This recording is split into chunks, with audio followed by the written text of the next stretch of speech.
Muslim Times 24. Enjoy the Holy Quran. লিল্লাহে তাকবীর, লিল্লাহে তাকবীর।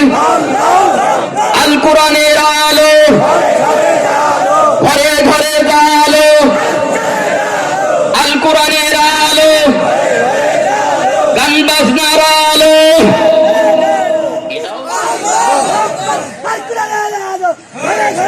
ভাইয়েরা আমার, এজন্য মুসলমান দাসত্ব করবে একজনের, তার নাম কি? আরো জোরে বলেন, দাসত্ব হবে তার নাম, গোলামি হবে তার নাম। الحمد لله كفى وسلام على عباده الذين اصطفى أما بعد فأعوذ بالله من الشيطان الرجيم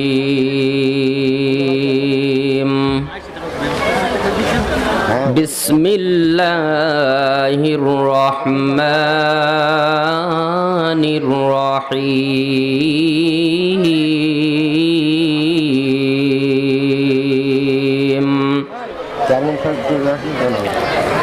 يا أيها الذين آمنوا اتقوا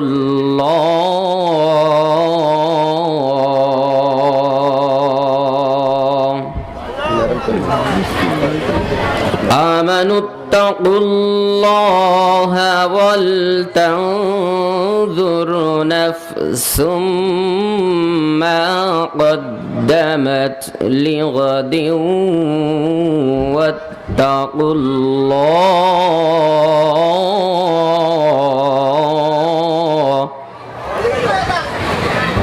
إن الله خبير بما تعملون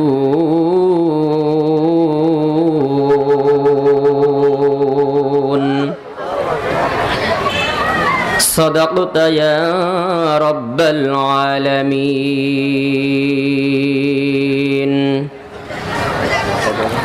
إن الله وملائكته يصلون على النبي يا أيها الذين آمنوا صلوا عليه وسلموا تسليما اللهم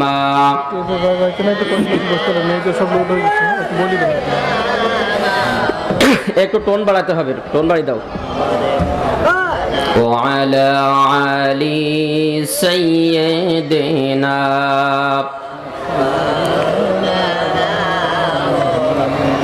কত ব্যথা কত ভাবে সয়েছ যে তুমি, তোমারি খুনে লাল তায়েফের ভূমি।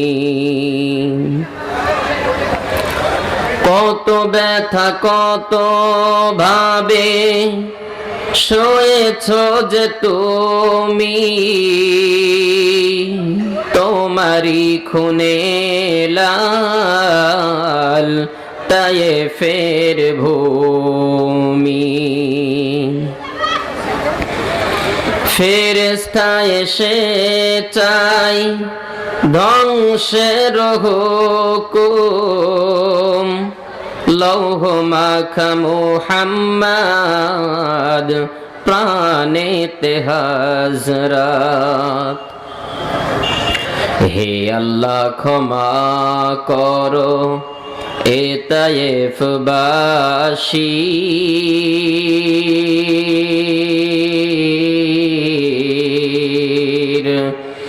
এরা তো বোঝেনি আমি যে মুহাম্মদ, হৃদয়ে মুহাম্মদ। আলহামদুলিল্লাহ। বাংলাদেশের ঐতিহ্যবাহী জেলা মেহেরপুর মহাজনপুর নুরানি হাফেজিয়া মাদ্রাসা কর্তৃক আয়োজিত মহাবিশ্বের মহাবিশ্বয় মহাগ্রন্থ আল কোরআনুল কারিমের 21তম তাফসির মাহফিল। আজকের এই মাহফিলের প্রধান অতিথি হিসাবে যিনি আমাদের মাঝে উপস্থিত থাকবেন, অত্র এলাকার কৃতি সন্তান, শ্রদ্ধাভাজন ব্যক্তিত্ব, গণমানুষের নেতা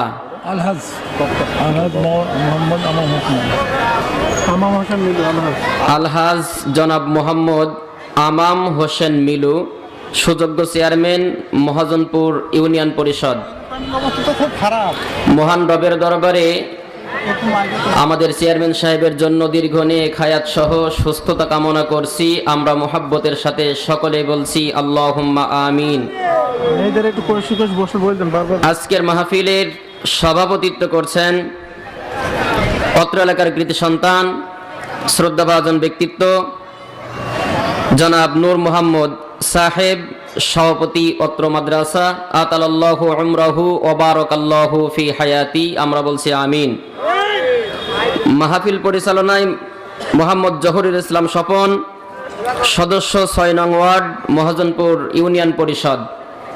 প্রিয় ভাইটির জন্য মহান রবের দরবারে দীর্ঘ নেক হায়াত কামনা করছি। সেই সাথে আল্লাহর কাছে ফরিয়াদ করি, হে রব, তোমার এই গোলামটিকে কোরআনের জন্য, ইসলামের জন্য একজন খাদেম হিসাবে মঞ্জুর করো।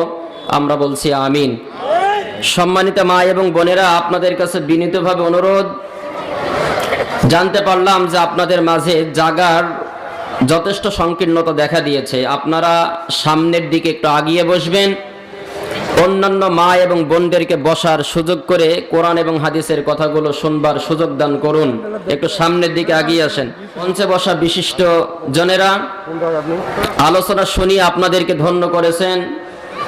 মাগরিব পর থেকে নিয়ে অন্যান্য হযরত উলামায়ে কেরাম বিভিন্ন জন বিভিন্নভাবে আলোচনা করেছেন। বিশেষ করে আমার প্রিয় বন্ধু হাফেজ মাওলানা আতিয়ার রহমান, হাফেজ মাওলানা মুফতি আব্দুল হামিদ সাহেব, সকলের কথাগুলিকে মহান রব যেন আমাদেরকে আমল করার সৌভাগ্য দান করেন। আমরা সকলে বলছি আমিন। মঞ্চে বসা বিশিষ্ট জনেরা, সামনে বসা মুসলমান ভাইয়েরা, পিতৃতুল্য মুরব্বিয়ানে ইজাম, প্রাণ প্রিয় কলিজার টুকরা যুবক ভাইয়েরা, স্নেহের কচিকাচা, পর্দার আড়ালে অবস্থানরতা সতী সাধবী, সর্বগুণে গুণান্বিতা, অবলা সরলা শিক্ষিতা আমার মা এবং বোনেরা, সকলের প্রতি আমি আমার আন্তরিক শুভেচ্ছা, অভিনন্দন ও হৃদয় নিংড়ানো ভালোবাসা সহ সালাম জানাচ্ছি। আসসালামু আলাইকুম ওয়া রাহমাতুল্লাহি ওয়া বারাকাতুহু। একটু সকলে সমস্বরে বলতে হবে, আমরা সকলেই কেমন আছি? সকলে ভালো আছি তো? আলহামদুলিল্লাহ। আমরা সেই মহান মুনিব রব্বুল ইজ্জাত ওয়াল জালাল, তার দরবারে শুকরিয়া জ্ঞাপন করছি, সিজদা অবনত হচ্ছি যে মুনিব প্রতিকূল আবহাওয়ার মধ্য দিয়ে আজকে আমাদেরকে কোরআনুল কারিমের জন্য মঞ্জুর করলেন।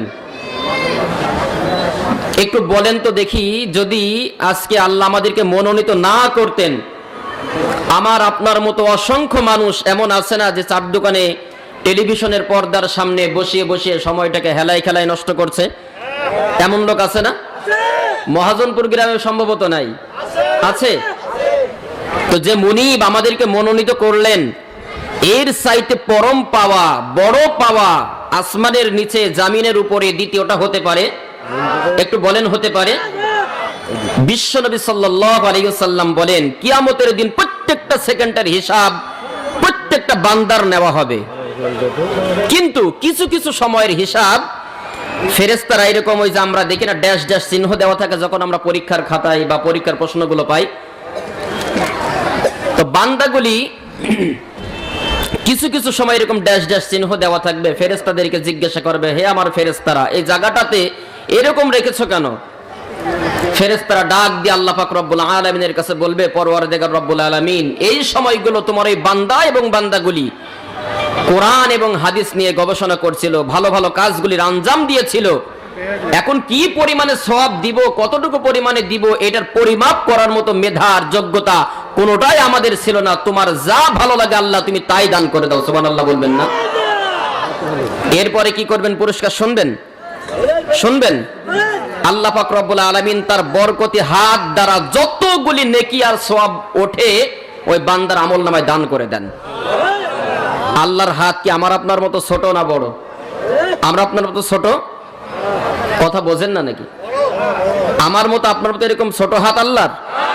আমার মতো গরিব? কোনোটাই না। আল্লাহ পাক রব্বুল আলামিন যখন বান্দারে দিবেন কলিজা ভরে দিবেন, সুবহানাল্লাহ। তো যে মুরিব আমাদেরকে মনোনীত করলেন, হৃদয়ের সমস্ত শক্তি বুক মুখ একত্রিত করে আমরা সেই মহান মুনিব রব্বুল আলামিনের দরবারে সিজদা অবনত হয়ে শুকরিয়া আদায় করছি। সকলেই বলছি আলহামদুলিল্লাহ। আলহামদুলিল্লাহর আওয়াজ কিন্তু সন্তুষ্টজনক হয়নি। অনেকেই বলেন নাই। ওরা হয়তো বা মনে মনে ভাবছে যে হুজুর এই আলহামদুলিল্লাহ বলে আর কাম নাই, হুজুর জীবনে বহুত বলেছে কোনো কাজ হয় নাই, এমন ভাবছেন কেউ? বলেন, কেউ ভাবছেন? পিছনের ভাইয়েরা এরকম ভাবছেন? একটু সকলেই মিলে শরীরের সমস্ত শক্তিগুলোকে একত্রিত করে শুকরিয়া আদায় করা যাবে ইনশাআল্লাহ? সকলে রাজি আছেন তো ইনশাআল্লাহ? আমরা আবারও বলছি আলহামদুলিল্লাহ। দরুদ ও সালাম সরওয়ারে কায়নাত খাতামান নবিয়্যিন, আল্লাহর সৃষ্টির সেরা আকর্ষণ, বিচার দিনের সভাপতি মুহাম্মদুর রাসূলুল্লাহ, সকলে বলছি সাল্লাল্লাহু আলাইহি ওয়াসাল্লাম। প্রিয় উপস্থিতি, গুরুত্বপূর্ণ কিছু কথা আমরা শুনবো, খুব বেশি সময় আলোচনা হবে না। আমি সূরা আল্লাহ পাক রব্বুল আলামিনের মহাগ্রন্থ আল কোরআনুল কারীম সূরা হাশরের 18 নম্বর আয়াত আপনাদের সম্মুখে উপস্থাপনা করেছি। মহান মুনিব যদি আমাকে তৌফিক দান করেন, ইনশাআল্লাহ আমি চেষ্টা করব সেই আয়াতের আলোকে আপনাদেরকে কিছু কথা শোনানোর জন্য। ধৈর্য সহকারে শুনতে পারবেন তো? পারবেন ইনশাআল্লাহ? একটু বলেন তো দেখি, সর্বপ্রথম আমরা যে প্রশংসাটা করলাম সেটা কার প্রশংসা? একটু সকলে বলেন কার? আমরা কি কোনো মা দেব দেবীর প্রশংসা করেছি? কোন যীশু খ্রিস্টের? মা দুর্গার? একটু বলেন তো দেখি, আজকে মুসলমানদের জবান দিয়ে মা দুর্গার প্রশংসা আছে না নাই? সকলে বলতে হবে আছে না নাই? কি আরে আল্লাহ, এভাবে করলে তো হবে না। আজকের এই মাহফিলে আমি উপস্থিত হওয়ার জন্য বিশেষভাবে অনুরোধ করছি আলোচনা করছি মেহেরপুর জেলা আওয়ামী লীগের মীর ভাই কমিটির সদস্য মোহাম্মদ গোলাম মোস্তফা ভাইকে উপস্থিত হওয়ার জন্য অনুরোধ করছি। মহাজনপুর 5 নম্বর ওয়ার্ডের ইউপি সদস্য সৌরভ হোসেন কালু চাচাকে আমি উপস্থিত হওয়ার জন্য বিশেষভাবে অনুরোধ করছি। মহাজনপুর গরমিপাড়ার মহানুদ্দিন মাস্টারকে উপস্থিত হওয়ার জন্য বিশেষভাবে অনুরোধ করছি। লিটন বিশ্বাসকে উপস্থিত হওয়ার জন্য বিশেষভাবে অনুরোধ করছি। ফিতু ভাইকে উপস্থিত হওয়ার জন্য বিশেষভাবে অনুরোধ করছি। মহাজনপুর মাধ্যমিক বিদ্যালয়ের প্রধান শিক্ষক শফিকুল স্যারকে উপস্থিত হওয়ার জন্য বিশেষভাবে অনুরোধ করছি। শাহনওয়াজ হোসেন মিন্টু চাচাকে উপস্থিত হওয়ার জন্য বিশেষভাবে অনুরোধ করছি। পৌর কলেজের প্রফেসর রফিকুল ইসলাম রফিক ভাইকে উপস্থিত হওয়ার জন্য বিশেষভাবে অনুরোধ করছি। লিয়াকত ভাইকে উপস্থিত হওয়ার জন্য বিশেষভাবে অনুরোধ করছি। মিসকিন চাচাকে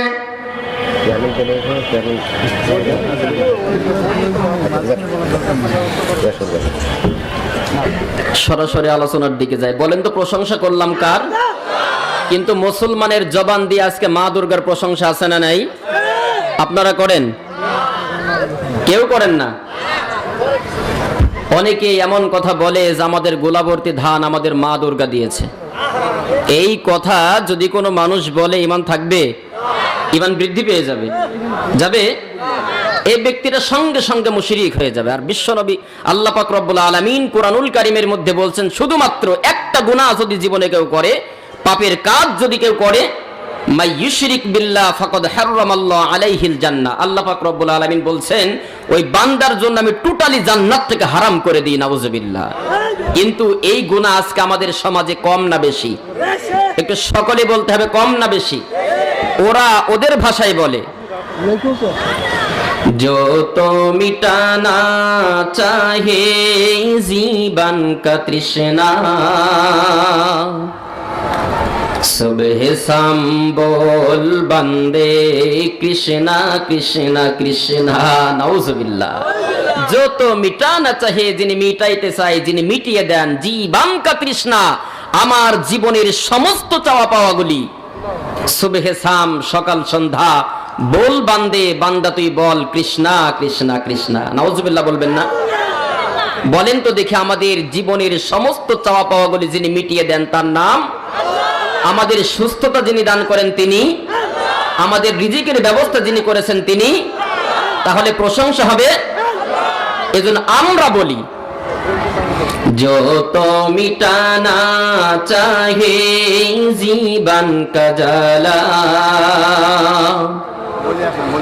সুবহে শাম বল বান্দে আল্লাহ আল্লাহ আল্লাহ, আল্লাহু আকবার। যত মিটানা চাহে, যিনি মিটাইতে চাই, যিনি মিটিয়ে দেন আমার জীবনের সমস্ত চাহিদা, সমস্ত চাওয়া, সমস্ত পাওয়া। সুবহে শাম, সকাল সন্ধ্যা।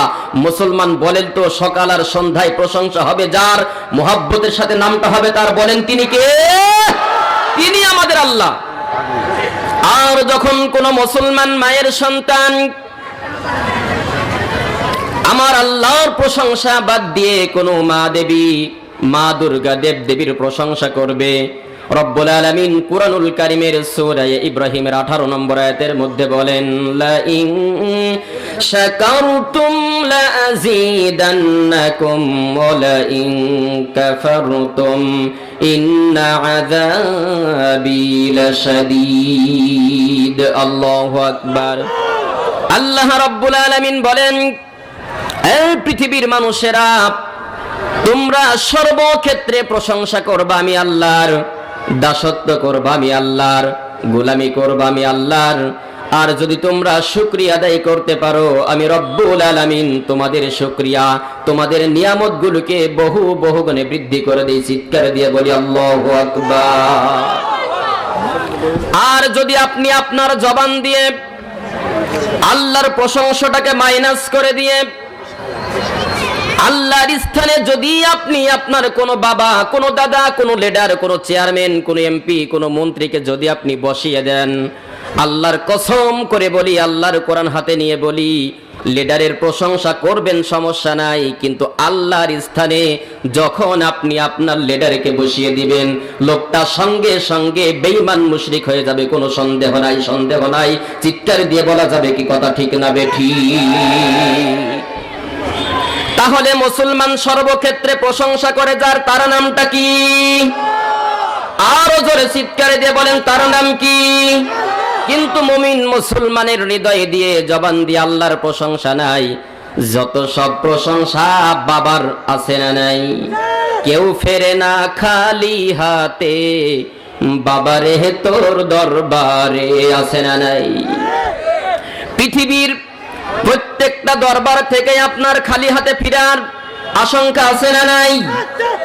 আরো জোরে চিৎকার দিয়ে বলতে হবে, আছে না নাই?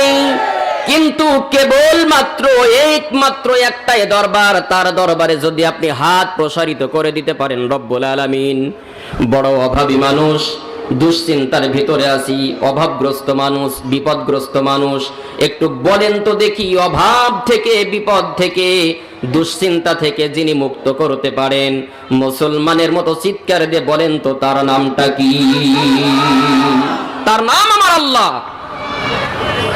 কিন্তু আজকে আমাদের সমাজে বড় দুঃখ লাগে, কষ্ট লাগে, কলিজাটা ফেটে যায়। অনেক মানুষ এমন বলে, আল্লাহর ধন রাসূলকে দিয়া, আল্লাহ গেলেন গায়েব হইয়া, রাসূলের ধন খাজারে দিয়া, খাজা পাইয়া আসেন শুয়া আজমিরিতে, কেউ ফেরে না খালি হাতে, বাবারে হে তোর দরবারে। সুবহানাল্লাহ বলেন। এমন কথা, এমন আকীদা, এমন বিশ্বাস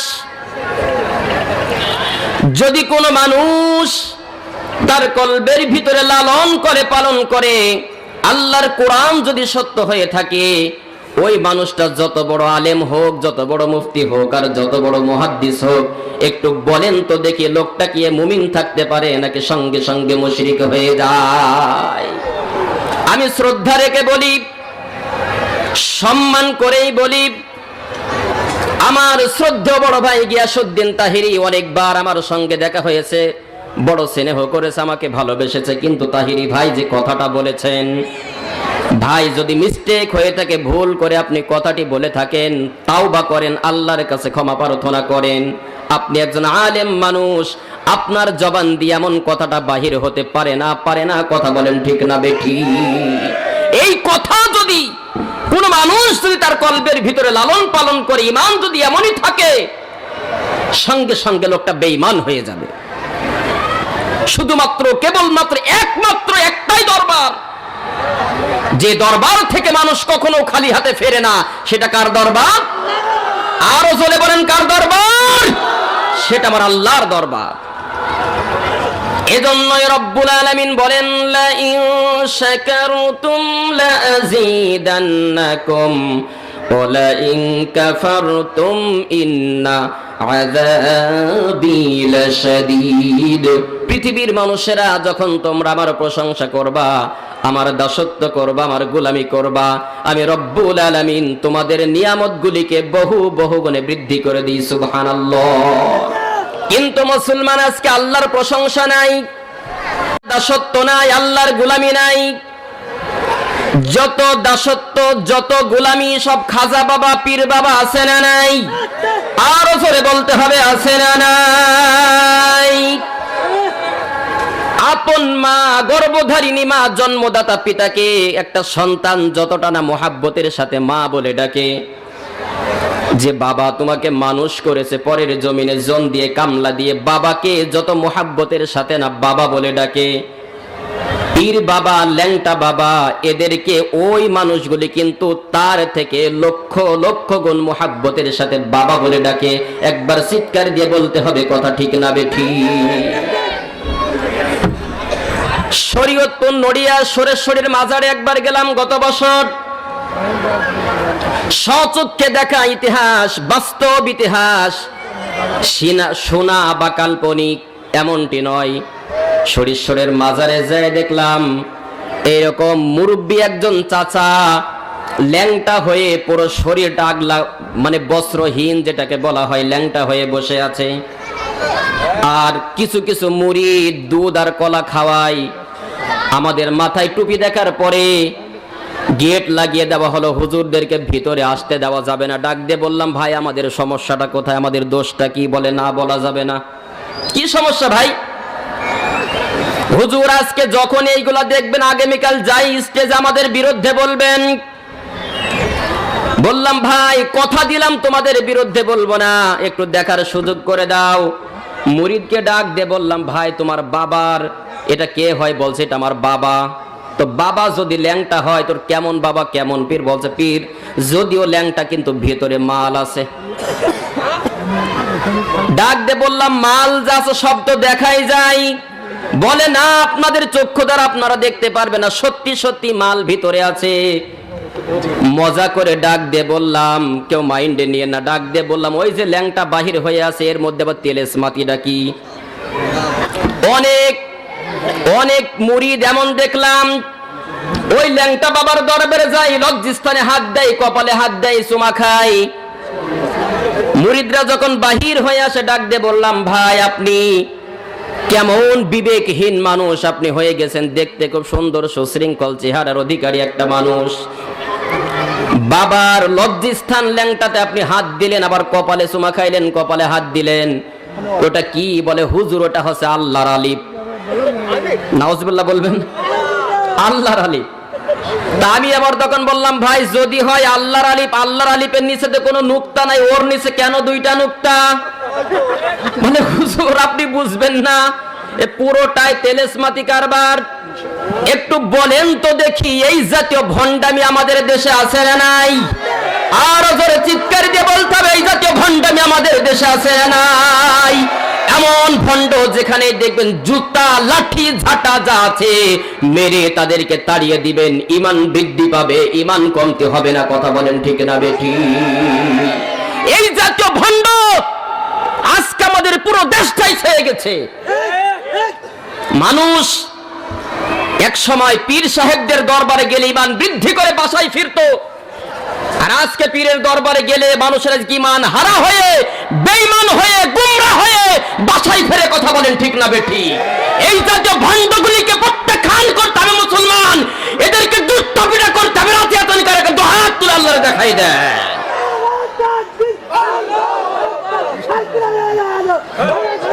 ভাইয়েরা আমার, এজন্য মুসলমান দাসত্ব করবে একজনের, তার নাম কি?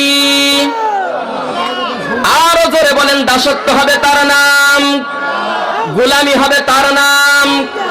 রব্বুল আলামিন কুরআনুল কারীমের মধ্যে বলেন, ওয়া মা খালাকতুল জিন্না ওয়াল ইনসা ইল্লা লিয়াবুদুন।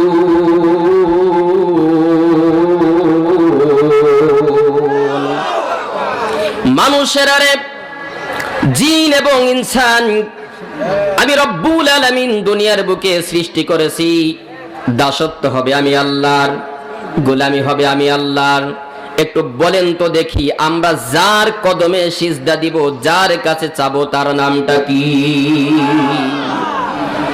বন্ধুগণ আমার, বিশ্বাস করেন, আপনি যদি মহান রবের কদমে সিজদা দিতে পারেন, তার কাছে যদি আপনি চাইতে পারেন, রব্বুল আলামিন ওয়াদা করেছেন, বান্দারে দুনিয়ার কোন মানুষের কাছে যদি তুমি চাও, হয়তোবা মিস্টেক হওয়ার সম্ভাবনা আছে, কিন্তু আমি রবের কাছে যদি তুমি চাওয়ার মতো চাইতে পারো, আমি রব্বুল আলামিন কখনো তোমাকে ফিরাই দেই না। কথা বলেন, ঠিক না বেঠি? পাপের কাজ করেছেন, গুনার কাজ করেছেন, রাতের আধারে গভীর রজনীতে গোটা পৃথিবীর সমস্ত মানুষগুলো যখন ঘুমিয়ে যায়, পিপিলিকাগুলো যখন ঘুমিয়ে যায়, গাছগাছালি পাক পাখালি যখন ঘুমিয়ে যায়, আপনি মুসল্লাটা বিছিয়ে দেন, রাতের আধারে পবিত্রতা অর্জন করে জায়নামাজে দাঁড়িয়ে 2 রাকাত তাহাজ্জুদের সালাত আদায় করেন। আল্লাহ রাব্বুল আলামিন বলছেন, তাহাজ্জুদের সালাত যদি বান্দা তুমি আদায় করতে পারো, আমি রব্বুল আলামিন তোমার সম্মান মর্যাদা দুনিয়ার বুকে এতটাই বৃদ্ধি করে দেব, বান্দা তুমি কল্পনাও করতে পারবা না মানুষ তোমাকে কতটা সম্মানের চোখে দেখবে। কথা বলেন, ঠিক না বেঠি? وَمِنَ اللَّيْلِ فَتَهَجَّدْ بِهِ نَافِلَةً لَكَ عَسَىٰ أَن يَبْعَثَكَ رَبُّكَ مَقَامًا مَحْمُودًا। আল্লাহু আকবার। তাহাজ্জুদ পড়লে রাতের আধারে রবের কাছে যদি দুহাত প্রসারিত করে দিতে পারেন, আপনার সম্মান যিনি বৃদ্ধি করবেন, তার নামটা কি? এজন্যই রব্বুল আলামিন বলেন, দুনিয়ার কোন মানুষের কাছে যখন তুমি চাবা তোমাকে ফিরিয়ে দিতে পারে, প্রত্যাখ্যান করতে পারে, তুমি অপমানিত হতে পারো, সন্দেহ আছে, কিন্তু আমি রবের কাছে যদি তুমি রাতের আধারে 2 রাকাত তাহাজ্জুদের সালাত আদায় করে দুহাত প্রসারিত করে ক্ষমা প্রার্থনা করতে পারো, বান্দা তোমার চোখের পানিটা আমি আল্লাহর কাছে, আমি রবের কাছে এতটাই পছন্দের হয়ে যায়, তাতানাজ্জালু আলাইহিমুল মালাইকাতু আল্লা তাখাফু ওয়া লা তাহজানু ওয়া আবশিরু বিল জান্নাতিল্লাতী কুনতুম তুআদুন। আল্লাহু আকবার। রব্বুল আলামিন বলেন, আমার ওই বান্দা যখন পাপের কাজ করার পরে প্রত্যাবর্তন করে, যখন আমার বান্দা ফিরে আসে, আমার বান্দাও যখন আমার কাছে দুহাত তুলে বলে, রব্বুল আলামিন ভুল করেছি, তোমার কাছে সারেন্ডার করলাম, আল্লাহ আমাকে তুমি ক্ষমা করে দাও। বান্দা যখন কানে হাত দেয় আমার কাছে বলে, রব্বুল আলামিন পাপের কাজ করেছে, তুমি ক্ষমা করে দাও। বান্দা যখন তার মাথাটাকে নুইয়ে দেয়, রব্বুল আলামিন আল্লাহ তোমার কাছে সারেন্ডার করলাম, কানে ধরলাম, আল্লাহ তোমার কাছে আমার মাথাটাকে নত করে দিলাম, আল্লাহ তুমি ক্ষমা করে দাও। রব্বুল আলামিন বলছেন, আমি রব্বুল আলামিনের আরশে আজিমটা থরথর করে কাঁপতে থাকে। আমার বান্দা যখন রুকু থেকে মাথাটা উঠিয়ে নেয়, আমার বান্দা যখন প্রথমবার সিজদা দেয়, আমি রব্বুল আলামিন এতটাই খুশি হয়ে যাই। আমার বান্দা যখন সিজদার থেকে মাথাটা উঠিয়ে নেয়, দ্বিতীয়বার যখন আমার বান্দা অনুতপ্ত হয়ে পাপীর কাজের কারণে যখন তাওবা করে ইস্তেগফার করে, দ্বিতীয়বার যখন আমার বান্দা সিজদা দিয়ে দেয়, আমার বান্দার প্রতি আমি রব্বুল আলামিন এতটাই রাজি আর খুশি হয়ে যাই, সঙ্গে সঙ্গে ফেরেশতাদেরকে পাঠিয়ে দেই, আর ফেরেশতারা আসার সঙ্গে সঙ্গে বান্দার জন্য পুরস্কার দেয় দুইটা। কথা বলেন কয়টা? আরো জোরে, জোর হইল না, জোরছে মারো, কয়টা? تتنزل عليهم الملائكة ألا تخافوا ولا تحزنوا وأبشروا بالجنة التي كنتم توعدون। এই ফেরেশতাগুলি এসে গুনাহগার বান্দার জন্য পুরস্কার দেয় দুইটা। এক নাম্বার পুরস্কার, বান্দা কোনো ভয় নাই, কোনো চিন্তা নাই, কোনো টেনশন নাই, পাপের কাজ করেছিস, অন্যায় করেছিস, আল্লাহর কাছে ক্ষমা চাইছিস, মাথাটাকে নোয়াই দিয়েছিস, মাথাটাকে নত করে দিয়েছিস, আমার আল্লাহ তোমার প্রতি এতটাই রাজি খুশি হয়ে গেছে, রব্বুল আলামিন তোমার জন্য পুরস্কার দিয়েছে। এক নম্বরে কোনো ভয় নাই, কোনো চিন্তা নাই, কোনো টেনশন নাই। মুসলমানের মতো বলেন তো দেখি, আল্লাহ যদি আমাদেরকে বলেন কোনো ভয় নাই, চিন্তা নাই, টেনশন নাই, মুমিন বান্দার কি কখনো কোনো ভয় থাকতে পারে? পারে? আজকে যদি আমাদের এলাকার চেয়ারম্যান সাহেব, মিলু সাহেব যদি আমাকে বলে হুজুর কোনো ভয় নাই, চিন্তা নাই, আপনি বুক ফুলিয়ে কথা বলেন, এই একটা যুবককে যদি বলা হয় যুবক তোমার কোনো ভয় নাই, চিন্তা নাই, তুমি যা ইচ্ছা তাই করবা আমার ইউনিয়নের ভিতরে, একটু বলেন তো দেখি কোন যুবককে যদি এমন সুপার পাওয়ার দেওয়া হয়, ওই যুবক কি কাউকে গোনার টাইম রাখবে? রাখবে? সব কুপিয়ে ভাঁজ করে ফেলবে। একটু বলেন তো দেখি সাহেবের থেকে আল্লাহর ক্ষমতা কম না বেশি? আরো জোরে বলতে হবে, কম না বেশি? আমাদের মেহেরপুর জেলার যিনি এমপি সাহেব বা মন্ত্রী আছেন, ওনার থেকে আল্লাহর মনে হয় ক্ষমতা কম? কম। আমাদের দেশের প্রধানমন্ত্রীর থেকে আল্লাহর ক্ষমতা কম না বেশি? এবার গোটা পৃথিবীর রাজত্ব যিনি করেন, এমন কয়েকজন প্রধানমন্ত্রীর ক্ষমতা আল্লাহর ক্ষমতার সমান হবে না কম না বেশি হবে আল্লাহর ক্ষমতা? সে আল্লাহ যদি মুমিন বান্দা সম্পর্কে বলে, বান্দারে তোর কোনো ভয় নাই, কোনো চিন্তা নাই, কোনো টেনশন নাই, বলেন তো দেখি মুমিন মুসলমান এমন ঘোষণা পাওয়ার পরে জালিম স্বৈরাচারী শাসকদের কাছে কখনো কি মাথা নত করতে পারে? কখনো মাথা নত করবে না। প্রয়োজনে জীবন দিবে, রক্ত দিবে, স্ত্রীকে বিধবা করবে, কলিজার টুকরা সন্তানকে এতিম করবে, প্রয়োজনে সারাটা জীবন কারারুদ্ধ থাকবে, কিন্তু জালিমদের কাছে কখনো মাথা নত করতে পারে না। পারে না, কথা বলেন ঠিক না বেঠিক? মুমিন তো কখনো মাথা নত করে না, হোক না সে বন্দী কারাগারে। কথা বলেন ঠিক না বেঠিক? এজন্য মুমিনদের জন্য রব্বুল আলামিন বলেন, ওয়ালা তাহিনু ওয়ালা তাহজানু ওয়া আনতুমুল আ'লাউনা ইন কুনতুম মুমিনিন। আল্লাহু আকবার। হে মুমিনেরা, তোমাদের কোনো ভয় নাই, কোনো চিন্তা নাই, কোনো টেনশন নাই, যদি তোমরা মুমিন হয়ে থাকো। হয়তোবা তোমরা তোমাদের চক্ষু দ্বারা দেখতে পারো জালিম দ্বারা তোমরা নির্যাতিত হচ্ছ, তোমরা নির্যাতিত নয়। তোমাদের সম্মান, তোমাদের মান, তোমাদের মর্যাদা আমি রব্বুল আলামিনের কাছে এতটাই পছন্দের হয়ে যাবে, কোরআন প্রতিষ্ঠার জন্য জীবন দিবা, রক্ত দিবা, তোমরা মৃত্যুবরণ করবা, আমি রব্বুল আলামিনের কাছে তোমরা শহীদ হিসাবে পরিচিতি লাভ করবা। একবার কথা বলতে হবে ঠিক না বেঠিক? ভাইরা আমার, এজন্য ইসলাম প্রতিষ্ঠার জন্য, কোরআন প্রতিষ্ঠার জন্য, সুন্নতে নববীর মান এবং সম্মানকে টিকিয়ে রাখার জন্য যদি আমাদের জীবন দিতে হয়, যদি রক্ত দিতে হয়, যদি স্ত্রীকে বিধবা করতে হয়, যদি মাকে সন্তান হারা করতে হয়, বাবাকে যদি সন্তান হারা করতে হয়, কলিজার টুকরা সন্তানকে যদি এতিম করতে হয়, বলেন তো দেখি আমাদের ইসলাম প্রতিষ্ঠার আন্দোলনের দরকার আছে না নাই? কারা কারা রাজি আছে? তো হাত তুলে আল্লাহর দেখায় দেন। লিল্লাহি তাকবীর, লিল্লাহি তাকবীর, লিল্লাহি তাকবীর। আল কোরআনের আলো ঘরে ঘরে জালো, আল কোরআনের আলো, গান বাজনার আলো, এটাও জ্বালবেন। সর্বনাশী কারবর্গ, এটাও জ্বালাবেন। আজকে গান বাজনা আমাদের ঘরে জ্বালিয়ে আমরা আমাদের জীবনটাকে যেভাবে নষ্ট করেছি, আমাদের স্ত্রী একজনের হাত ধরে যায় আর আমরা আর একজনের স্ত্রী নিয়ে ঘরে আসি, এমন আছে না নাই? আছে না নাই? আহারে, জাতির শ্রেষ্ঠ সন্তান, জাতীয়ভাবে যাদেরকে সম্মাননা দেওয়া হয়, দুঃখ লাগে পরের বউ ভাগিয়ে নিয়ে কত আনন্দ আর উল্লাস করে বিবাহ করে। বিবাহ বৈধ হবে? আমি কার কথা বলছি বোঝেন ভাই? বাদ দিয়ে দেব, শুনবেন।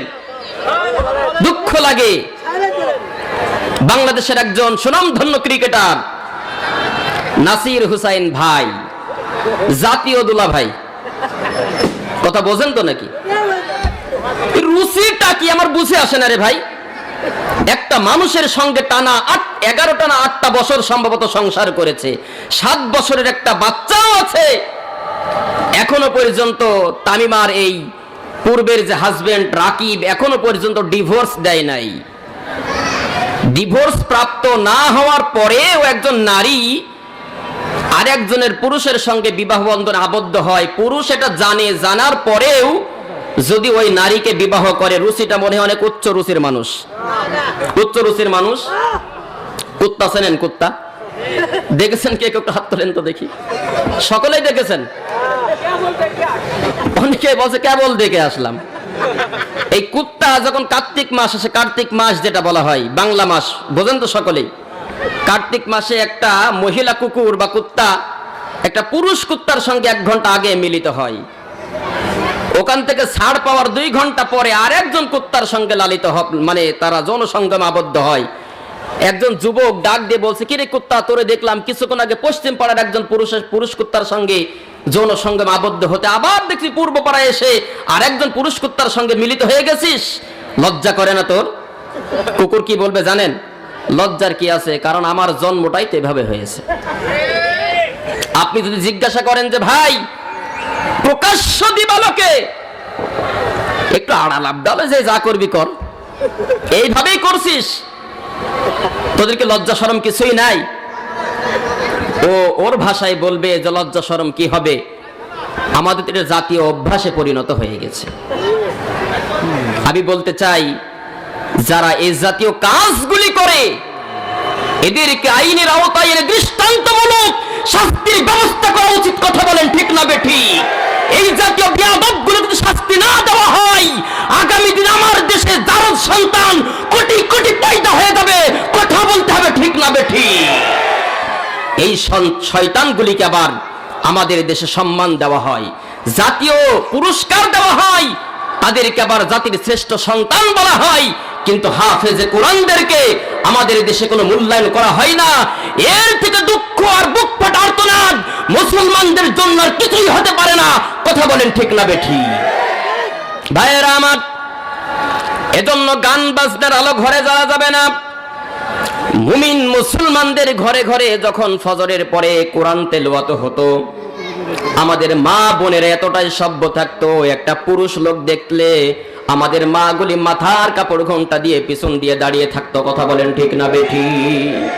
কিন্তু দুঃখের বিষয়, আজকে যখন কোনো আলেম, কোনো মুরব্বী মানুষ, কোনো মাদ্রাসায় পড়ুয়া যখন কোনো ছাত্রকে মহিলারা, যুবতী নারীরা দেখে, এমন ভাবে তারা তাদের নিজের সৌন্দর্যটাকে প্রদর্শন করে, মনে হয় যেন পুরুষ যদি নাও তাকায় কিভাবে তাকাবে, সেই রকম অঙ্গভঙ্গি নারীদের ভিতরে আছে না? যারা মেয়ে সন্তানের বাবা আছেন, আপনাদেরকে পায়ে হাত রেখে বলি, আপনি যতই নামাজ পড়েন, যতবার আপনি হজ করেন, যতবার আপনি তাসবিহ তাহলিল যাই করেন না কেন, আপনার সন্তান, আপনার মেয়ে সন্তানকে যদি আপনি পর্দায় রাখতে না পারেন, কসম করে বলি কিয়ামতের দিন আপনার সন্তান শুধু জাহান্নামে যাবে তা নয়, আপনার সন্তান জাহান্নামে যাওয়ার পূর্বে আপনাকে জাহান্নামের রাস্তায় শুইয়ে দেওয়া হবে, শায়িত করা হবে। কথা বলেন ঠিক না বেঠিক? এটা আমার কথা নয়, স্বয়ং রব্বুল আলামিন বলেন, ক্বালু রব্বানা আতিহিম ضعفين من العذاب والعنهم لعنا كبيرا আল্লাহু আকবার।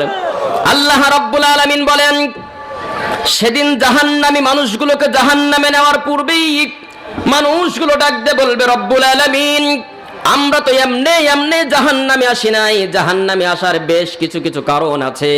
আমার বাবা ছিল বড় হাজী সাহেব মানুষ, তাহাজ্জুদ গুজারি মানুষ, এমন কোন রাত নাই যে রাতে তাহাজ্জুদ পড়তো না। মুখে লম্বা লম্বা দাড়ি, মাদ্রাসার সভাপতি, মসজিদের সভাপতি, এলাকার একজন সম্মানিত ব্যক্তি ছিলেন। আমি যখন বুকের ওড়নাটা পিছনের দিকে দিয়ে যুবকদেরকে আমার দিকে আকৃষ্ট করার জন্য রাস্তাঘাটে চলাফেরা করতাম, আমার বাবা কোনোদিন ভুল করেও আমাকে নিষেধ করে নাই। রব্বুল আলামিন, আজকে আমি তো জাহান্নামে যাব কোনো সন্দেহ নাই, কিন্তু আমার বাবা নামক ওই কপাল পোড়া বেহায়াটাকে আমার সামনে এনে দেন, না হলে আমি কিন্তু আজকে জাহান্নামে যাব না। কথা বলেন নাউজুবিল্লাহ।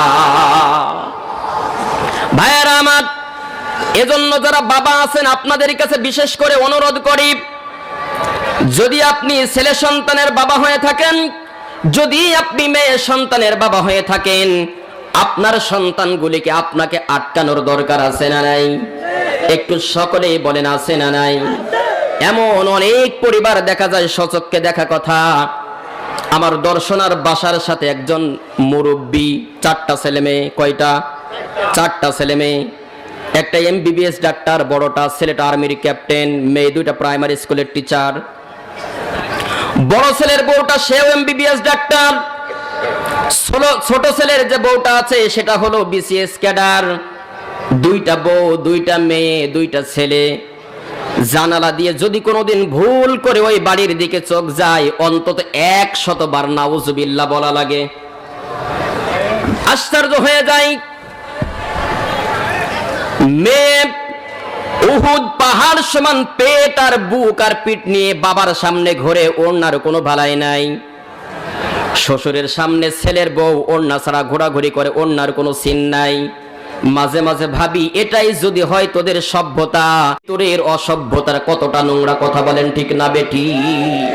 আজকে এইগুলাই হচ্ছে আমাদের সমাজের সব থেকে বড় একটা ব্যাধি। এইগুলা যদি কিছু কিছু সমাজে আবার না করা হয়, বলবে যে মেয়েটা, আমাদের ছেলের বউটা, আমার মেয়েটা আনকালচার, সামাজিকতা বোঝে না। বলবে না? কথা বোঝেন না ভাই? আরে ভাই, এই যদি হয় তোর সামাজিকতা, তাহলে তোর আল্লাহ না জানে তোর ভিতরের অসামাজিকতা কতটা নোংরা। আমি বিশ্বাস করি তোর নোংরামি দেখে স্বয়ং শয়তান পর্যন্ত লজ্জা পায়। কথা বলেন ঠিক না বেটি?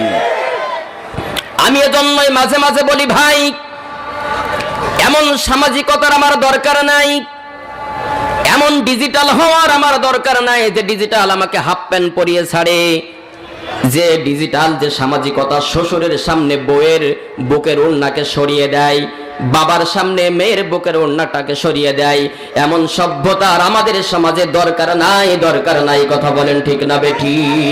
ভাইয়েরা আমার, মুমিন মুসলমানের হৃদয়ে কলবে যদি আল্লাহর ভয় থেকে কখনো গুনার কাজ করতে পারে, আর জোরে বলতে হবে পারে।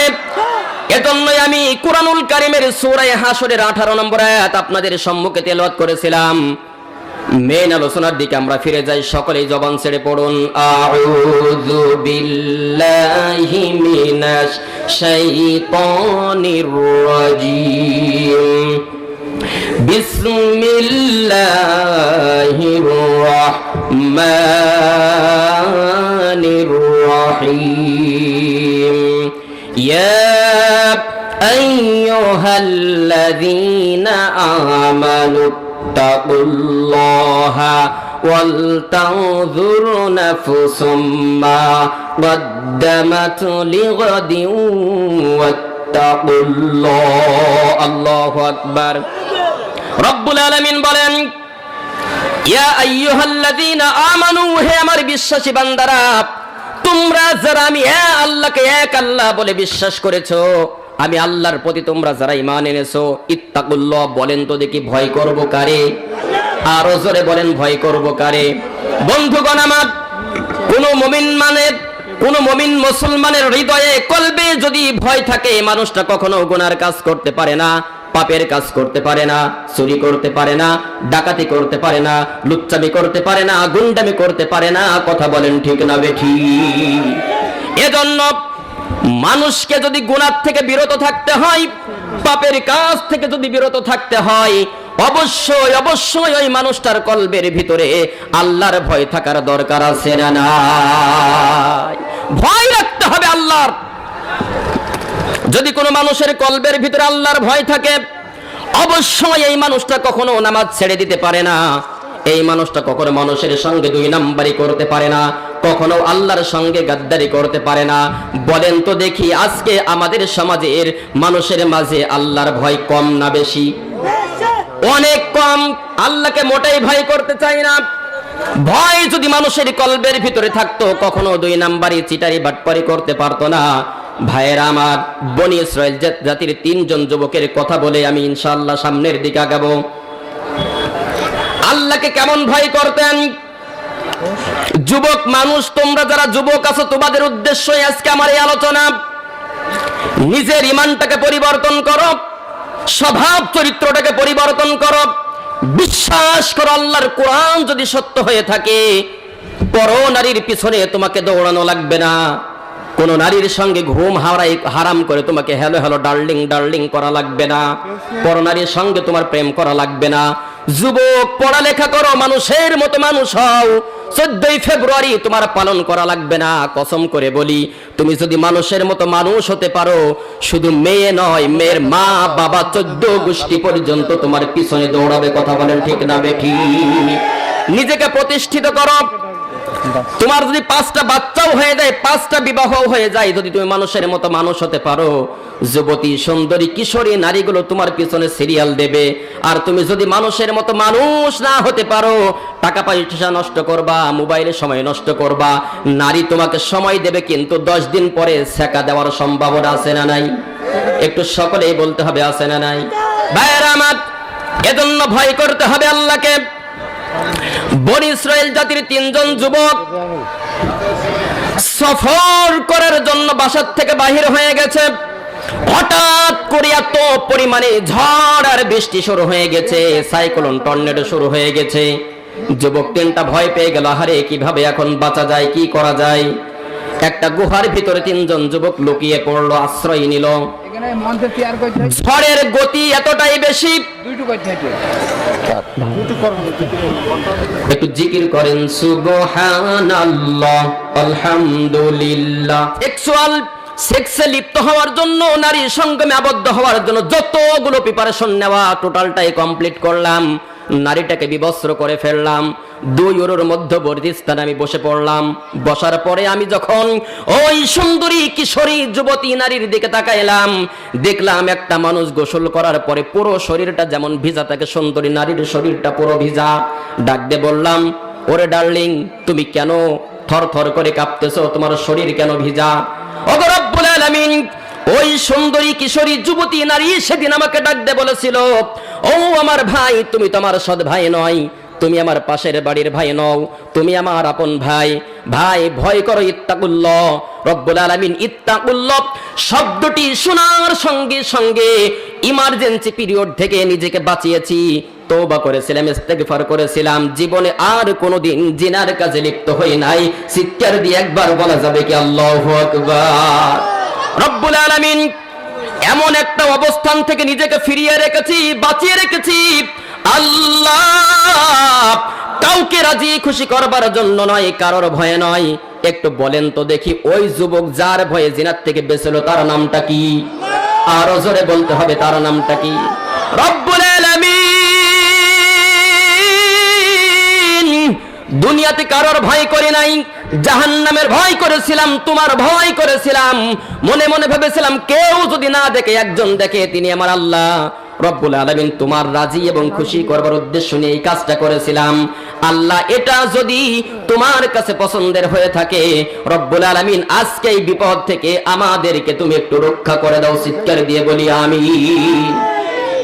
ভাইরা আমার, এর কিছুক্ষণ পরেই পাথরের দ্বিতীয় অংশ সেখান থেকে সরে যায়। যুবক সিজদায় পড়ে গেলেন। আল্লাহর দরবারে ক্ষমা প্রার্থনা করলেন, রব্বুল আলামিন ভুল করেছিলাম, পাপের কাজ করেছিলাম, আল্লাহ তোমার কাছে সাহায্য কামনা করলাম, তুমি আমাদেরকে বাঁচিয়ে দিয়েছো। তৃতীয় যুবক চোখের অশ্রু ঝরিয়ে দেয়, রব্বুল আলামিন আমার দুইজন বন্ধু তাদের কৃতকর্মের ফলের কারণে তারা ক্ষমা প্রার্থনা করেছে, তোমার কাছে সাহায্য কামনা করেছে, তুমি বাঁচিয়ে দিয়েছো। রব্বুল আলামিন আমি নালায়েক বড় গুনাহগার পাপী বান্দা, আমারও তো এমন কোনো ভালো কাজ নাই, ভালো আমল নাই যেটার ওসিলা দিয়ে তোমার কাছে আমি সাহায্য কামনা করব। আল্লাহ আজকের দিনে আমারও তো এমন কোনো আমল নাই। ওগো রব্বুল আলামিন, তবে মনে পড়ে যায় হঠাৎ করে একদিন আমি আমার কিছু গরু, কিছু ছাগল, কিছু দুম্বা, কিছু মহিষ নিয়ে আমি বাসার থেকে বাইরে হয়ে চলে গেলাম। বাসায় ফিরতে ফিরতে রাখালের মতো যখন রাত 9টা-10টা বেজে গেল, ক্ষুধার্ত মানুষ, আমার প্রিয়তমা স্ত্রীর কাছে ডাক দিয়ে বললাম, প্রিয়তমা স্ত্রী আমি বড় ক্ষুধার্ত, বাসায় কি খাবার মতো তেমন কিছু আছে? আমার স্ত্রী ডাক দিয়ে বলেছিল, প্রাণের স্বামী তুমি যখন সকাল থেকে বাসার থেকে যখন সকালবেলা বাহির হয়ে গেছো, বাসায় দুপুরে রান্না হয় নাই, রাতেও রান্না করতে পারি নাই, কলিজার টুকরা সন্তানগুলি না খেয়ে কান্না করতে করতে ঘুমিয়ে পড়েছে। রব্বুল আলামিন সন্তানের না খাওয়ার কথা শুনেও যখন আমার কলবের ভিতরে ভালোবাসা স্থান পায় নাই, সর্বপ্রথম আমি জিজ্ঞাসা করেছিলাম, প্রিয়তমা স্ত্রী বলো তো দেখি আমার জনম দুঃখিনী মা কি খেয়েছে নাকি না খেয়ে ঘুমিয়েছে? রব্বুল আলামিন আমার প্রিয়তমা স্ত্রী সর্বপ্রথম আমার কথার জবাব দিয়েছিল, প্রাণের স্বামী মা কেন আমি সহ আমার 2টা মাসুম বাচ্চা কেউ খেয়ে ঘুমায় নাই। মা না খাওয়ার কথাটা শোনার সঙ্গে সঙ্গে রুমের ভিতরে গেলাম, একটা গ্লাস নিলাম, ছাগলের কাছে গেলাম, গরুর কাছে গেলাম, যায় দুধ দহন করলাম, একটা গ্লাস দুধ হলো, চোখের অশ্রু ঝরিয়ে দিলাম। মা ঘুমিয়ে আছে, মায়ের মাথার কাছে দাঁড়িয়ে গেলাম, মাকে ডাকলাম না। রব্বুল আলামিন মাকে যদি এখন আমি ঘুমের ঘরে ডাকি, মা হয়তো বা কষ্ট পেতে পারে, মাথা যন্ত্রণা শুরু হয়ে যেতে পারে, মুরব্বী মানুষ, বৃদ্ধা মানুষ, আমি ডাকলাম না। কয়েক ঘন্টা দাঁড়িয়ে থাকার পরে আমার জনম দুঃখিনী মা আমার চোখটা মেলিয়ে দেখে কলিজার টুকরা সন্তান মাথার কাছে দাঁড়িয়ে আছে। ডাক দিয়ে সেদিন আমার মা আমাকে বলেছিল, ও আব্দুর রহমান, সারাটা দিন তুমি পরিশ্রম করেছো, রাতের বেলায় কেন তুমি না ঘুমিয়ে আমার মাথার কাছে তুমি দাঁড়িয়ে আছো, কলিজার টুকরা সন্তান, তোমার কি চোখে ঘুম নাই? রব্বুল আলামিন মায়ের পায়ে হাত দিয়ে বলেছিলাম, মা তুমি আমাকে ক্ষমা করে দাও, আমি এমন একজন সন্তান তোমাকে 3 বেলা 3 মুঠো খাবার দেওয়ার মতো যোগ্যতা রাখি না। ও মা, আজকের দিনে আমি বড় দুঃখ পেয়েছি, কষ্ট পেয়েছি, নিজের প্রতি বড় ঘৃণা হয়। মা এই নাও একটু দুধ, তুমি খাও, আল্লাহর নাম নিয়ে শুরু করো। আমার মা দুধ সর্বপ্রথম খেয়েছিল, খাবার পরে আমি আমার কলিজার টুকরা সন্তানটিকে দুধ দিয়েছিলাম, স্ত্রীকে দিয়েছিলাম, সর্বশেষ যতটুকু ছিল আমি খেয়েছিলাম। রব্বুল আলামিন এটা করেছিলাম কেবল মাত্র শুধুমাত্র তোমাকে রাজি এবং খুশি করবার উদ্দেশ্য নিয়ে, পৃথিবীর কোনো মানুষকে রাজি খুশি করবার উদ্দেশ্য নিয়ে নয়। ওগো রব্বুল আলামিন, এটা যদি তোমার কাছে পছন্দের হয়ে থাকে, রব্বুল আলামিন এটা ওসিলা করে এই বিপদ থেকে তুমি আমাদেরকে রক্ষা করে দাও। একটু চিৎকার দিয়ে বলি আমিন।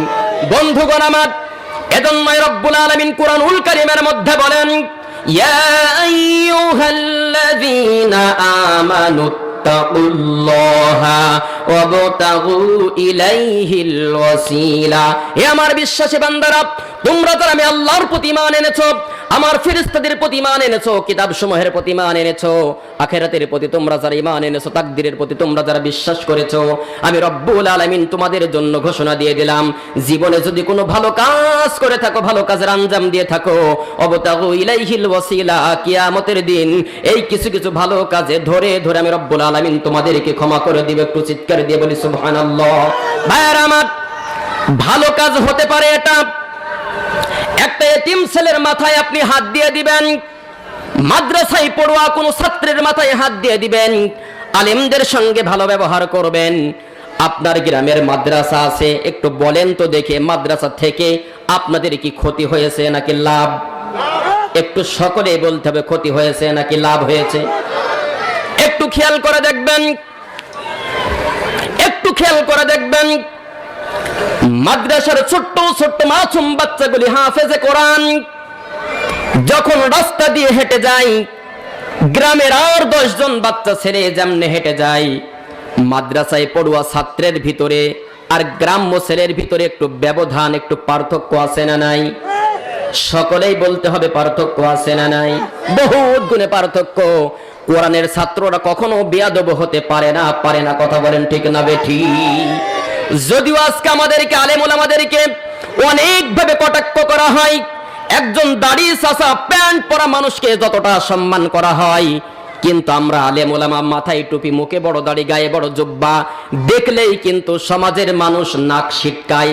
আর আমরা বলি তোমরা যারা আমাদের দেখলে নাক সিটকাও দুনিয়ার বুকে, আখেরাতের দিন যেদিন তোমরা ধরা পড়বা আমরাও কিন্তু সেদিন এরকম কলা দেখাবো। কথা বলেন ঠিক না বেঠি? তোমাদের পাওয়ার দুনিয়াতে, আর আলেম ওলামাদের কোরআনের ছাত্রদের পাওয়ার স্বয়ং আল্লাহ দিয়েছে। কথা বলেন ঠিক না বেঠি? আলেমদের সঙ্গে গাদ্দারি করবে না, আলেমদের সঙ্গে বেয়াদবি করবে না, কপাল পড়ে যাবে। কথা বলেন ঠিক না বেঠি? বন্ধুগণ আমার, এজন্য আলেমদের সঙ্গে থাকার দরকার আছে না নাই? মাদ্রাসা মসজিদের সহযোগিতা করার দরকার আছে না নাই? এতিম ছেলেদের পাশে থাকার দরকার আছে না নাই? একটা ছোট্ট ঘটনা বলেই আমি আলোচনার দিকে যাই। ভাইরা আমার, একটা মদখোর একজন যুবক, একটা গ্রাম্য একজন যুবক, অনেক ধনী পরিবারের সন্তান। এমন কোনো খারাপ কাজ নাই যা জীবনে সে করে না। প্রত্যেকটা দিন অন্তত মদের পিছনে, জুয়ার পিছনে, গাজার পিছনে লক্ষ লক্ষ টাকা ছেলেটা খরচ করে। হঠাৎ করে একদিন মাদ্রাসায় পড়ো একটা এতিম ছেলে রাস্তায় বসে বসে কান্না করে। মদখোর যুবক তখন ডাক দিয়ে বলে, বাবা মাদ্রাসার ছাত্র হাফেজে কোরআন, তুমি কেন কান্না করো? এই কথা শোনার পরে মাদ্রাসায় পড়ুয়া ছেলেটা সেদিন ডাক দিয়ে বলেছিল, ভাই আগামীকাল আমাকে সবক দিতে হবে, আমি হেফজখানায় পড়ি, 7 পারা হাফেজে কোরআন। আমার ল্যাম্পের তেল নাই, হারিকেনে তেল কেনার মতো টাকা তো আমার কাছে নাই। আগামীকাল যদি আমি সবক দিতে না পারি, আমার উস্তাদ আমাকে বকাঝকা করবে, আমি 1 পৃষ্ঠা সবক দেওয়া থেকে বিরত থাকবো, পিছিয়ে যাব। এজন্য আমি কান্না করি। মদখোর যুবক মদ খেয়ে বাসায় ফেরার পরে পকেটের সামান্য কিছু টাকা পকেটের ভিতরে হাত দিয়ে ডাক দে বলে, এই নে টাকাগুলো নে, হারিকেনের তেল কেন, কেরাসিন কেন, কোরআন তেলাওয়াত কর। তোরা তো আলেম ওলামা মানুষ, তোদের নাকি আল্লাহ বড় ভালোবাসে, বড় মোহাব্বত করে। বন্ধুগণ আমার, এই কথা বলার সঙ্গে পরের দিন মদখোর যুবকটা স্ট্রোক করে মারা গেছে। একটু খেয়াল করে শুনতে হবে। স্ট্রোক করে মারা যাওয়ার পরে সমাজের সমস্ত আলেম ওলামা একত্রিত হয়েছে। মেম্বার চেয়ারম্যান একত্রিত হওয়ার পরে ডাক দিয়ে বলে, মদখোর যুবক, জিনাখোর যুবকের কোনো জানাজা করা হবে না, কোনো জানাজা হবে না। কেন হবে না? ছেলেটা প্রত্যেক দিন পরনারীর সঙ্গে নিজের যৌবনটাকে বিলিয়ে দিত। প্রত্যেকটা দিন অন্তত হাজার হাজার টাকা মদের পিছনে, জুয়ার পিছনে, তাসের পিছনে বিলিয়ে দিত। এজন্যই জানাজা করা যাবে না। মনে করে নেন, আপনার মহাজনপুর গ্রামের এই যে হাফিজি মাদ্রাসার মুফতি সাহেব স্বপ্নের ভিতরে দেখতেছেন, এই যুবক, এই মুফতি সাহেব, তোমার গ্রামের অমুক যুবক মারা গেছে, তার জানাজা না করে কেন তার লাশটা জঙ্গলের ভিতরে ফেলে এসেছো? তার জানাজা তোমরা কেন করাও না? হতে পারে লোকটা তোমাদের চোখে পাপী, কিন্তু আমি আল্লাহর কাছে হতেও তো পারে তার কোনো একটা আমল বড় পছন্দের, তার জানাজা করাও। এখন মুফতি সাহেব যেহেতু সাধারণ একজন গ্রাম্য ইমাম সাহেব, মানুষ মনে মনে ভাবছে যেহেতু চেয়ারম্যান সাহেব, এখন আমাদের চেয়ারম্যান সাহেব যদি সরাসরি বলে ওর জানাজা করা যাবে না, আমার মতো টুন্ডা ছোট্ট একজন মোল্লার কি সাহস হবে? হবে? যেখানে চেয়ারম্যান সাহেব না করেছে আমার ক্ষমতা হবে? মুফতি সাহেব মনে মনে ভাবছে চেয়ারম্যানের নির্দেশ, জানাজা পড়ানো যাবে না। কেমনে পড়াই? আমি যদি মুখ দিয়ে উচ্চারণ করি আমার জেল জুলুমের ভয় আছে না নাই? একটু সকলে বলতে হবে আছে না নাই? এজন্য জানাজা করানো যাবে না। প্রথম মুফতি সাহেব স্বপ্নে দেখার পরেও মুখ খোলে না এই ভয়েতে। দ্বিতীয় দিন আবার দ্বিতীয় রাত্রে আরেকজন মুফতি সাহেব ঠিক একইভাবে স্বপ্নে দেখে, কিন্তু কেউ কারোর কাছে মুখ খোলে না। ভাইয়েরা আমার, একটু খেয়াল করে শোনেন, আল্লাহর রাস্তায় দান করলে মানুষ কতটা আল্লাহর কাছে পছন্দের হতে পারে। তৃতীয় রাত্রে একই ভাবে আরেকজন মুফতি সাহেব মাদ্রাসার একজন স্টুডেন্ট হঠাৎ করে স্বপ্ন দেখে, এই যুবক, তোর মাদ্রাসার অমক অমক শিক্ষক এই স্বপ্নটা দেখেছে, ওর কাছে যা যে পরামর্শ কর, জানাজার ব্যবস্থাটা কর। বন্ধুগণ আমার, 3 জন মুফতি সাহেব মুখোমুখি হওয়ার পরে ডাক দিয়ে বলছে, ভাই জানাজা করাইতে হবে, কোনো সন্দেহ নাই, আল্লাহর কাছে বড় পছন্দের হতে পারে, আল্লাহর গোলাম, কিন্তু না না করানো যাবে না। অনেকেই বলতেছে। জানাজায় দাঁড়িয়ে গেছে, পিছন থেকে চেয়ারম্যান সাহেব, এমপি সাহেব, মন্ত্রী সাহেব ডাক দে বলে, কার বাবার এত বড় সাহস, কার এত বড় দুঃসাহস, সিগারেট খোর, বিড়ি খোর, নারী খোর, মদ খোর যুবককে জানাজা তোমরা পড়াও, এমন দুঃসাহস তোমরা কে করেছো, একটু আমার সামনে আসো। ভাইয়েরা আমার, ওই এতিম ছেলে হাফেজে কোরআন বুকটা পেতে দিয়ে ডাক দে বলে, চেয়ারম্যান সাহেব থামেন, এমপি সাহেব আপনি থামেন, মন্ত্রী সাহেব আপনি থেমে যান, প্রধানমন্ত্রী আপনি থেমে যান। হতে পারে এই লোকটা আপনাদের চোখে নারীখোর, জুয়াখোর, মদখোর, কিন্তু এই লোকটাই আজ থেকে 3 দিন আগে আমি যখন কোরআন তেলাওয়াত করার জন্য যখন হারিকেনের তেল খুঁজে পাওয়া করেছিল, এই মদখোর যুবক, একটু চিৎকার দিয়ে বলা যাবে কি মারহাবা। বন্ধুগণ আমার, এরপরে মাদ্রাসায় পড়ুয়া হাফেজ কোরআন ডাক দে বলছে, হ্যাঁ আমার সম্মানিত উপস্থিতি, একটু খেয়াল করে শোনেন, আমাকে যখন সহযোগিতা করা হয়েছিল আমি সিজদায় পড়ে গেলাম, আল্লাহর কাছে ডাক দিয়ে বলেছিলাম, রব্বুল আলামিন আমি জানি এই লোকটা বড় বদমাইশ, সমাজের মধ্যে সবথেকে নিকৃষ্ট মানের মানুষ, রব্বুল আলামিন যেহেতু আল্লাহর কোরআনের জন্য আমাকে কিছু সহযোগিতা করেছে, আল্লাহ তাকে তুমি ক্ষমা করে দাও, হেদায়েত দিয়ে দাও। বলেন তো দেখি, হেদায়েত দেওয়ার মালিক যিনি, তার নাম কি? ইন্নাকা লা তাহদি মান আহাবাবতা ওয়ালাকিন্নাল্লাহা ইয়াহদি মান ইয়াশাউ ওয়া হুয়া আ'লামু বিল মুহতাদিন। সূরা কসসের 56 নম্বর আয়াত, আল্লাহ বলছেন হেদায়েত দেওয়ার মালিক তুই নয়, হেদায়েত দেওয়ার মালিক আমি আল্লাহ। এজন্য কোন মানুষকে দেখলে নাক ছিটকাবে না, দাড়ি চাচা দেখলেই বলবে না যে লোকটা জালেম, সিগারেট খাওয়া দেখলে বলবে যে লোকটা কাফের, যদি শিরক করে তাকে তুমি সেখান থেকে ফেরানোর জন্য চেষ্টা করবা।